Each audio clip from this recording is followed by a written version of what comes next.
Welcome to Headline Busters, brought to you by The Point. I'm Li Qiuyuan, sitting in for Liu Xin.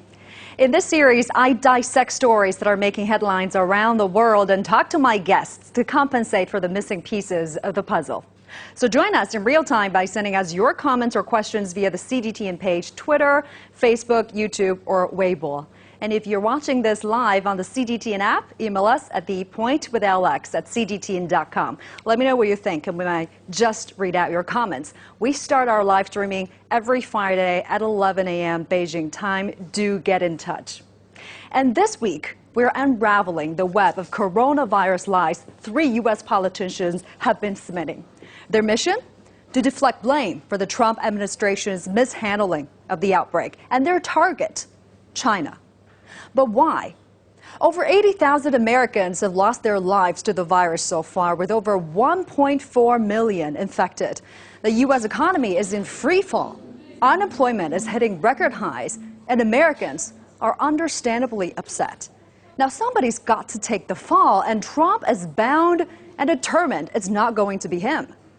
But let's now look at the facts. Months were squandered between January 21st, when the U.S. reported what was at the time thought to be its first case of coronavirus, and March 13th, when Trump declared a national emergency and started talking or taking steps to fight the virus domestically.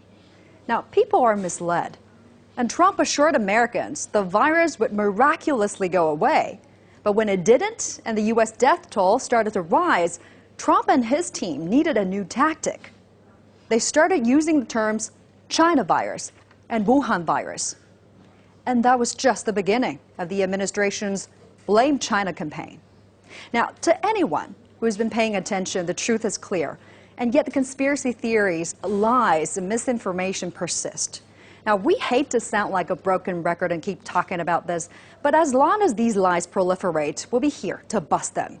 So today, we'll look at a few of the most outlandish theories coming from Peter Navarro, Mike Pompeo, and Donald Trump himself. First, let's be clear. Navarro, Trump's trade advisor, has never liked China, so this period of angst in the U.S. gives him fertile ground to spread his China conspiracies. Now, there have been so many already, but just take a look at the latest. President Trump built the most powerful and beautiful economy in the world in 3 years. Yep. The Chinese Communist Party took it down in 60 days. The U.S. economy is indeed suffering, and the unemployment rate has soared to 14.7%, the worst since the Great Depression.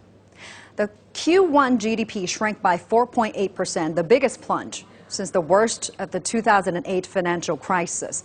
But it's suffering because of how the crisis was mishandled within the U.S., not because of China. And to say China is to blame is really overestimating China's abilities here. I mean, who would hatch a plot to attack the world with a virus and risk their own people's safety? And it's not like Navarro is some lone wolf here. His comments echo the recently leaked memo circulating among Republican senatorial candidates that explicitly encourages candidates to attack China. Now, while the origin of the virus remains unclear, one thing is crystal clear. Navarro is avoiding the U.S. government's own mishandling. It's also worth mentioning that Trump didn't even build the beautiful economy Navarro describes.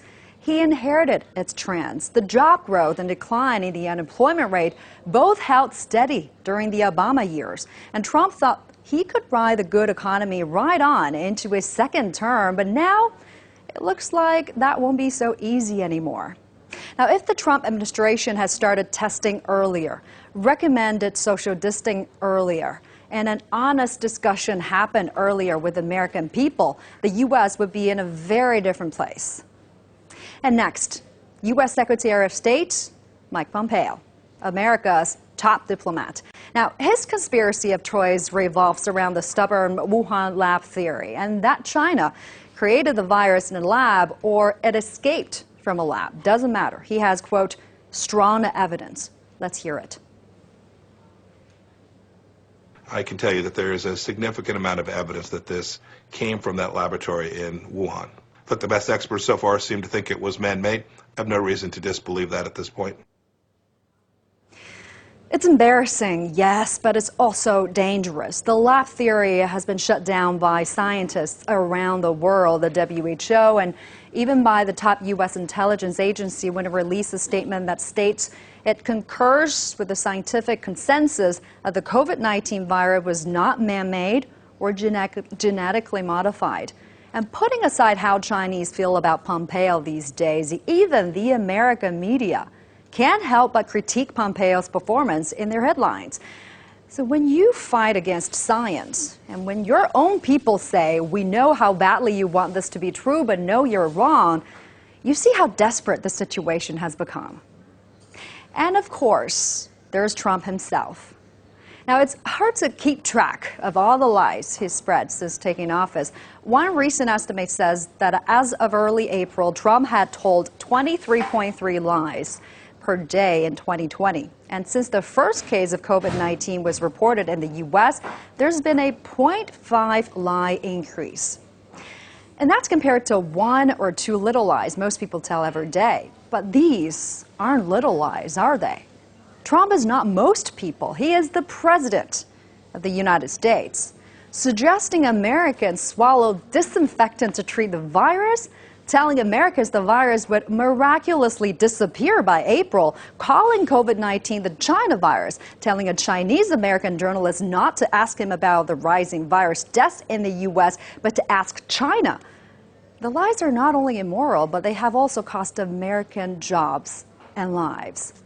Now, Trump and his aides show no sign of stopping, and in the meantime, Americans are dying every day.